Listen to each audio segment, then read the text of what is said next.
GIT की smart class में आप सबका स्वागत है। और अकाउंटिंग की इस क्लास में हम देख रहे हैं कंपाउंड जर्नल एंट्री के बारे में।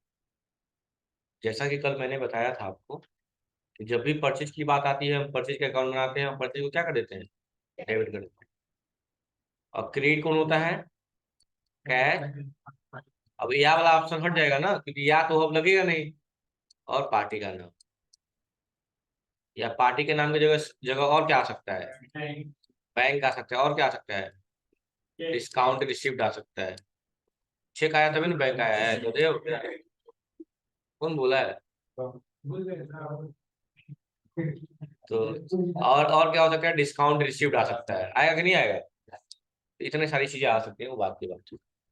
और पेमेंट को लिया कि पेमेंट जब करते हैं तो कोई पाने वाला है, रिसीवर है, उसको डेबिट किए थे और बाकी सारे क्रेडिट थे। क्या दिए हैं, क्रेडिट। क्या मिला है, क्रेडिट। क्या गया है, चेक गया है तो बैंक, ये सब क्रेडिट। याद आ रहा है ना। वैसे ही एक कल की क्लास थी, वैसे ही आज हम पढ़ेंगे सेल्स को लेकर। तो सेल्स क्रेडिट होता है कि डेबिट होता है, ये बताइए। सेल्स क्रेडिट होता है कि डेबिट होता है। पहला जब क्रेडिट हो गया, जब सेल्स क्रेडिट हो गया तो बाकी सारे क्या होंगे, डेबिट होंगे। क्या क्या डेबिट होगा बताइए, कैश डेबिट होगा, पार्टी का नाम डेबिट होगा, बैंक डेबिट होगा, डिस्काउंट अलाउ, डिस्काउंट अलाउ होगा, डेबिट होगा। सब डेबिट ही हो रहा है, देख रहे हैं ना। बस एक ही चीज क्रेडिट होता है, सेल्स। ऐसे किसी से पैसा पाएंगे तो एक देने वाला होगा, देने वाला क्या होता है, क्रेडिट होता है। गिवर क्या है, देने वाला क्या है, क्रेडिट है। बाकी सारे क्या आएगा, कैश आएगा, कैश डेबिट हो जाएगा। और क्या आएगा, बैंक आएगा, कैश चेक आएगा यानी बैंक आएगा, डेबिट होगा। और क्या होगा, डिस्काउंट अलाउ होगा, डेबिट होगा। इसमें पार्टी का नाम कहाँ आएगा, इसमें तो देने वाला होगा ना। सेल्स या परचेज में पार्टी का नाम ध्यान दिया जाता है, तो कहीं थोड़ी। समझ में आ गई बात ना। तो वही सेम फंडा करना है। बहुत सिंपल सा रूल। एक और बात मैं जो शुरू से कहता आया हूँ और आप लोग भी सुना है कि टैली की क्लास बंक करेंगे एक दिन भी तो अगली क्लास दिक्कत होने वाली है, तय है। ये मैं शुरू से कहता आया हूँ। तो जो लोग के दिमाग में ये हो रहा होगा, सर ये दिक्कत हो रही है, ट्रांजेक्शन समझ में नहीं आ रहा है, एक चीज तो ये जो बात बोलेंगे समझ में नहीं आ रहा है, कौन कौन सा क्वेश्चन हो रहा है, ये बहुत बड़ी बात है, शिकायत है आप लोग के लिए। मैं शुरू से पढ़ते पहले यही पढ़ाते आया हूँ कि क्वेश्चन में सब लिखा रहता है कि कौन कौन सा खाता बनाना है। जैसे क्वेश्चन मैंने लिख दिया, सोल्ड गुड्स, क्या बेचा गया है, सामान बेचा गया, यानी सेल्स का अकाउंट बनेगा कि नहीं बनेगा, बनेगा। सेल्स गुड्स,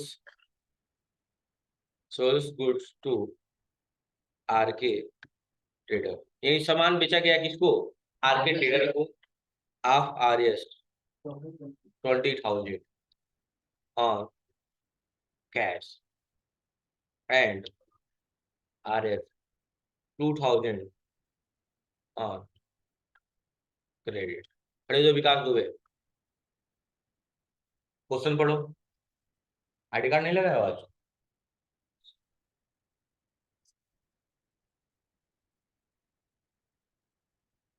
क्वेश्चन पढ़ो बाबू, क्या लिखा हुआ है। क्वेश्चन देख के क्या लग रहा है, क्या हो रहा है ये बताइए। पर जैसे बिजनेस में दो चीज का होगा ना, परचेज या सेल्स। क्या सेल्स हो रहा है ना, तो एक अकाउंट आपको मिल गया ना सेल्स का, बनेगा कि नहीं बनेगा।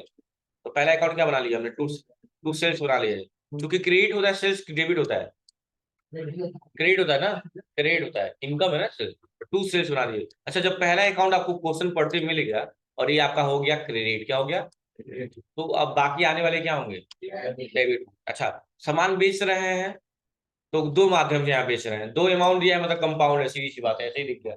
अच्छा, किस किस में रूप में बेच रहे हैं, कैश बेच रहे हैं और उधार बेच रहे हैं। तो जब सेल्स के मामले में सेल्स से क्रेडिट होता है, बाकी सारे डेबिट होते हैं। क्या क्या डेबिट होगा, कैश डेबिट होगा, और पार्टी का नाम भी क्या होगा।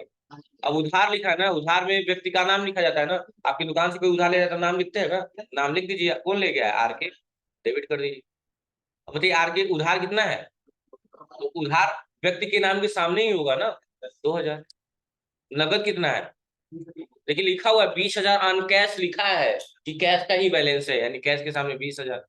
अब बताइए, डेबिट का और क्रेडिट का बैलेंस हमेशा बराबर होता है, ये बचपन से पढ़ते आए हैं। तो 20,000 कैश और 2,000 उधार लग गया, यानी कितने का सेल हुआ है, तो अमाउंट लिख देंगे 22,000। आया कि नहीं आया, आया ना। क्वेश्चन नोट करिए, लिस्ट बैठ जाइए बाबू। तो ये बात बिल्कुल मत बोला करिए, आप लोग की समझ ही नहीं आया कि कौन सा खाता बनाएंगे। पहले ही क्वेश्चन जो नॉर्मल था, क्या हो रहा है, सेल्स हो रहा है ना। तो मैंने क्या कहा था कि टू सेल्स अकाउंट, पहला अकाउंट खाता बन गया सेल्स का, तो सेल्स इनकम है इसलिए क्रेडिट कर दिए। और जब पहला क्रेडिट हो गया तो बाकी सारे जितने भी आएंगे डेबिट ही होंगे, कॉमन सी बात। तो कैश आया है, कैश डेबिट कर दिया। और उधार आया है, उधार मतलब पार्टी का नाम, आरके को भी डेबिट कर दिया। अब पहले क्वेश्चन में बता रहा ना, अभी रुक जाइए। तो कैश कितना है, 20 है, 20,000 लिख दिया। कैश, सॉरी कैश ना, ये तो 2,000 है, और कैश ये 20,000 है। टोटल कितना हो जाएगा, 22,000। अब सेम चीज अगला है, बस मैंने कहा कि क्वेश्चन में थोड़ा सा मॉडिफाई कर लीजिएगा कि यहां से ऑन कैश क्या करिएगा,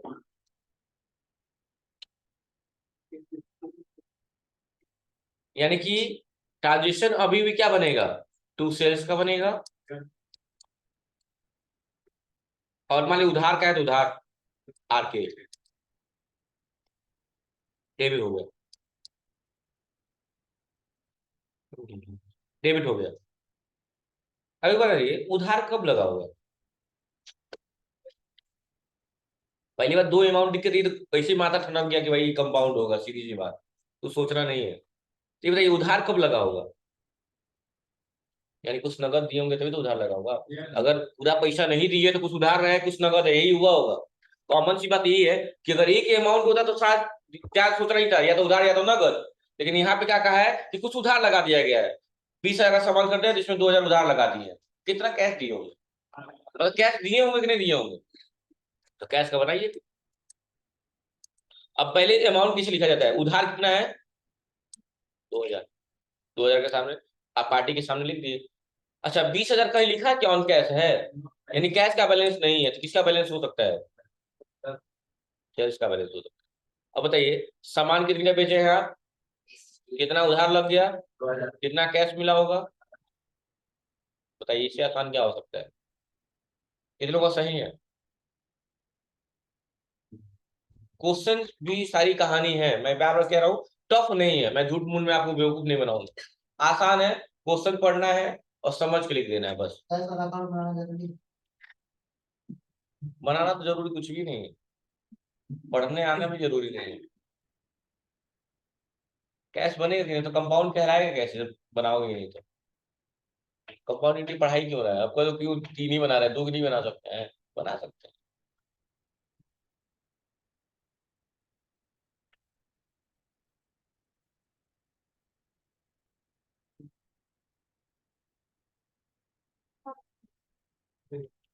कोई डाउट नहीं है ना यहाँ तक, आगे चले। वही नॉर्मल चीजें जैसे कल आप पढ़े थे, थोड़ा सा बोर हो गया था लास्ट में। अब यहाँ पे ऑन क्रेडिट जगह अगर हम लग देते हैं, तो 2,000 डिस्काउंट, या 2,000 थ्रू SBI चेक। अब ये क्वेश्चन चेंज होता रहेगा, बस जहाँ आपने पार्टी का नाम लिखा था वहां क्या हो जाएगा, बैंक हो जाएगा। वो भी 2,000 रहेगा। कैश का बैलेंस कितना होगा, 18 ही रहेगा। लेकिन अगर यहाँ पे ऑन कैश लग गया तो कैश का बैलेंस कितना हो जाएगा, 20 होगा। कैश का बैलेंस कितना होगा, और 2,000 चेक का 22, ये सेल्स का बैलेंस 22 होगा ना। कैश का बैलेंस 22 किससे हो जाएगा, कुछ है क्या। दोनों ट्रांजेक्शन लिखिए, जल्दी से ट्रांजेक्शन नोट करिए। जिनको नहीं आ रहा है वो बेसिकली हर एक ट्रांजेक्शन को टच करें, नहीं आ रहा है तो पूछे खड़े होके, क्योंकि आप लोग बताएंगे नहीं तो मुझे कैसे पता चलेगा कि आपको आ रहा है कि नहीं आ रहा है। अब सबके चेहरे नहीं देखूंगा ना।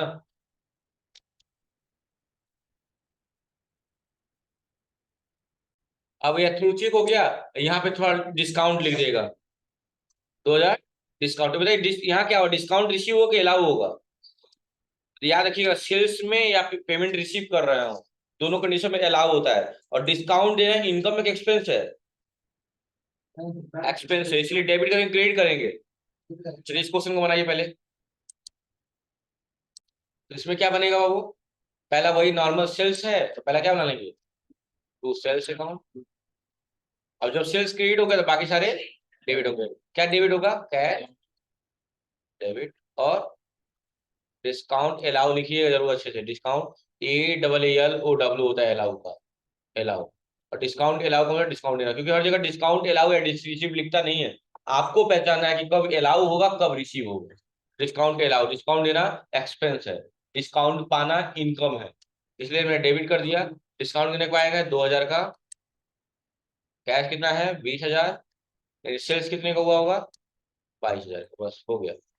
वही कैश नहीं रहता तो अमाउंट चेंज हो जाता। ट्रांजेक्शन तो यही बंद कर लेंगे सेल्स वाला।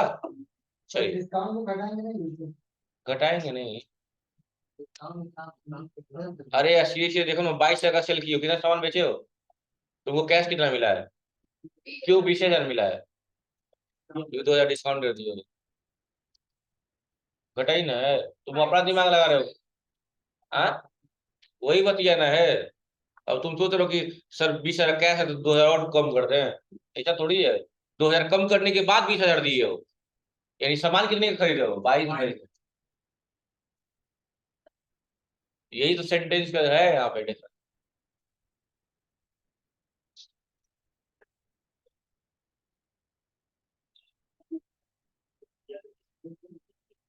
सेल्स, सेल्स का जो अमाउंट होता है वो प्राइस है, समझिए।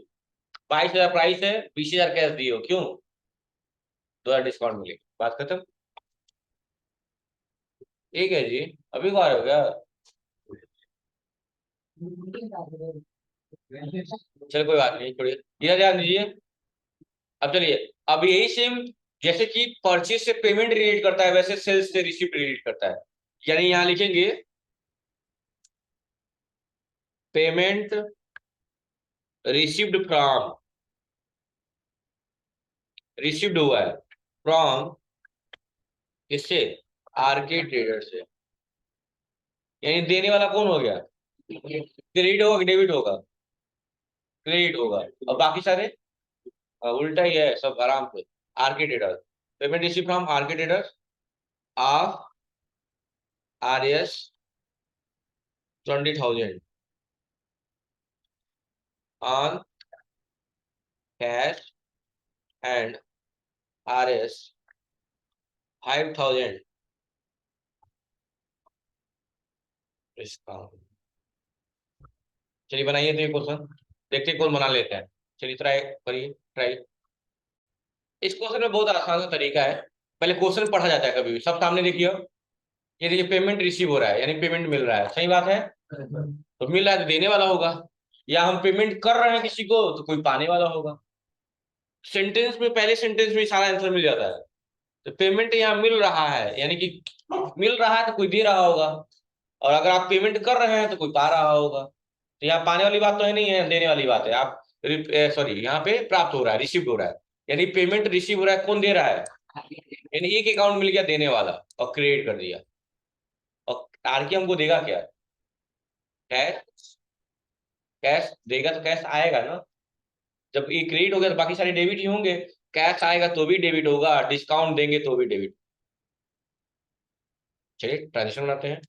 टू आरके, आरके क्रेडिट हो गया, बाकी सारे डेबिट ही होंगे, ये बात तो तय है। लेकिन लॉजिक भी लगाइए। तो आरके अगर हम पेमेंट दे रहा है तो हमें रिसीव क्या होगा? कैश आना डेबिट होता है ना। कैश आना डेबिट होता है। रियल अकाउंट कहता है कि कोई भी धन या संपत्ति वस्तु व्यापार में आएंगी तो डेबिट करना है, डेबिट कर दिया। और डिस्काउंट देना इनकम एक एक्सपेंस है, प्लस की माइनस। और माइनस का मतलब क्या होता है? याद आ रहा है ना, कल बताए थे, पहले भी बताया है। तो डिस्काउंट अलाउ भी डेबिट हो गया। अमाउंट कितना डिस्काउंट अलाउ का? 5,000। कितना है? 5। और कैश का बैलेंस कितना है? 20। तो आरके का कितना हो गया? 25 हो गया, ठीक। यानी आरके से हमें कितना पाना था? 25,000। लेकिन हमको कितना आरके दिया? क्यों? क्योंकि हमने उसको 5,000 का डिस्काउंट दे दिया। आसान है कि नहीं आसान है?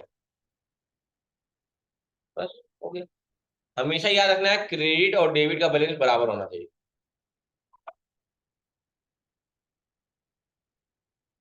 कोई डाउट है अभी? तो यही क्वेश्चन है। मान लो यहाँ पे क्वेश्चन लिखा हुआ है पेड सैलरी, आपने सैलरी दे दी, क्या दे दी?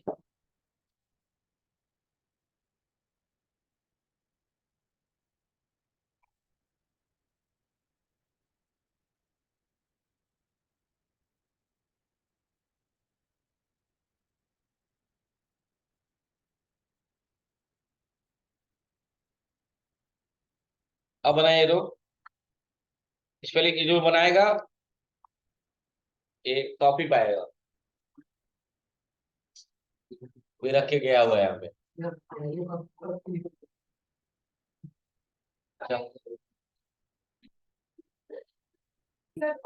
अब एक बात बताइए, क्या कर रहे हैं आप? सैलरी दे रहे हैं ना? सैलरी देना इनकम एक एक्सपेंस है, एक्सपेंस है, यानी सैलरी को डेबिट कर दिया। क्या कर दिए? सैलरी को डेबिट। और जब भी पहला अकाउंट डेबिट हो गया तो बाकी सारे। अच्छा, किस रुपए में सैलरी दे रहे हैं आप? Cash, to cash. और कैसे दे रहे हैं? टू चेक से, यानी कि टू बैंक। बैंक से कितना दे रहा है? 5,000। और इसी कितना दे रहा है? 20,000। टोटल सैलरी कितनी हो गई? नहीं, टोटल सैलरी आप 25,000 दे रहा है, जिसमें 20,000 कैश दे रहा है, 5,000 खाते से दे दिए। क्या दिक्कत है? बन गया, यही ट्रांजेक्शन बनेगा।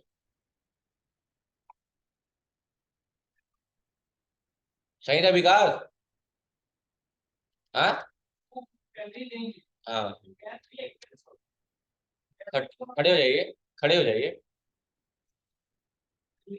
हाँ जी, वही यही मैं बोला हूँ ना, आप पढ़ने में ठीक है, लेकिन जानते क्या दिक्कत है आपके साथ? मैं बता दें, ये बताइए, रियल अकाउंट में कभी एक्सपेंस की बात आती है बाबू? तो कैश का एक्सपेंस क्यों कहा आपने? नहीं नहीं, कोई बात नहीं, पूछना अच्छी बात नहीं, वही तो आपका डाउट, आपकी बातों से मैं क्लियर कर रहा हूँ। एक्सपेंस की बात किस अकाउंट में आती है? नॉमिनल। सैलरी कौन सा अकाउंट है? नॉमिनल। यानी वो लॉजिक एक्सपेंस वाला वहां चिपका है। सैलरी देना एक्सपेंस है कि इनकम है? एक्सपेंस मतलब माइनस, माइनस से रिप्रेजेंट करते हैं। कैश कौन सा अकाउंट है? Real account.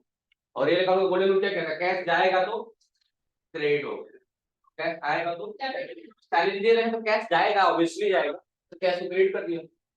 और क्या जा रहा है? चेक जा रहा है, तो चेक भी क्रेडिट होगा, जो जो जा रहा है क्रेडिट होगा। देखिए, मतलब किसी को आपको 25,000 सैलरी देनी थी, किसी को भी देना था, इसमें आपने 20,000 कैश दे दिया है, 5,000 खाते। डाउट क्लियर हुआ? वही अगर क्वेश्चन एक और है, मान लीजिए थोड़ा सा चेंज करो, मैं इस समझ में आ गया सबको ना? मतलब कि कैश पे हम नॉमिनल का रूल नहीं चिपका सकते, या किसी व्यक्ति का नाम है तो उस पे हम रियल का अकाउंट रूल नहीं चिपका सकते। पर्सनल पे पर्सनल का ही होगा, रियल पे रियल का ही होगा, नॉमिनल पे नॉमिनल। इसीलिए रूल बनाया गया है कि हर हर अकाउंट पे उसी का रूल चिपकाना है। जैसे कैश के बारे में अगर हमें सोचना है, तो कैश को सोचना है तो कभी भी हम उसको एक्सपेंस या देने वाला पाने वाला मान के नहीं सोच सकते हैं, क्योंकि उसका रूल अलग है ना? चलिए, ऐसे क्वेश्चन और रिपीट कर रहा हूँ, इस सबका सही होना चाहिए। नहीं सही हो तो तुरंत डेस्क पे खड़ा करवा दूंगा, बता दे रहा हूँ।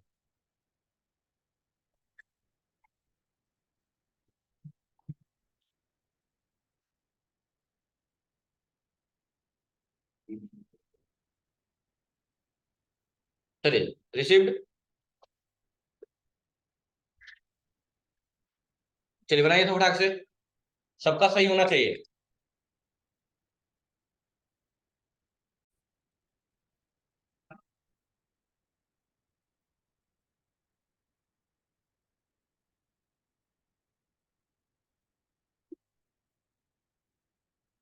अब एक बात बताइए, मैं कहा हूं ना, क्वेश्चन पहले पढ़िए।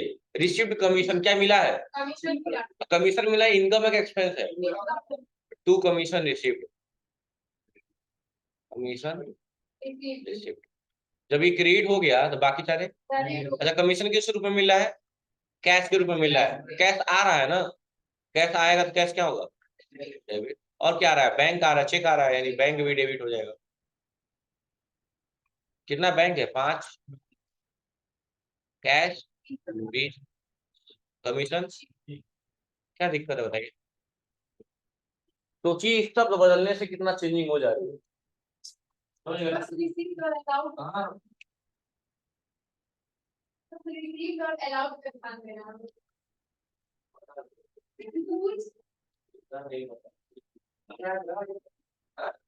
ठीक है, और कुछ कराए जाएंगे, बस ये कल एक दिन और पढ़ाया जाएगा कंपाउंड, उसके बाद में अगली क्लास में ट्रायल वगैरह से स्टार्ट हो जाएगा। ठीक है?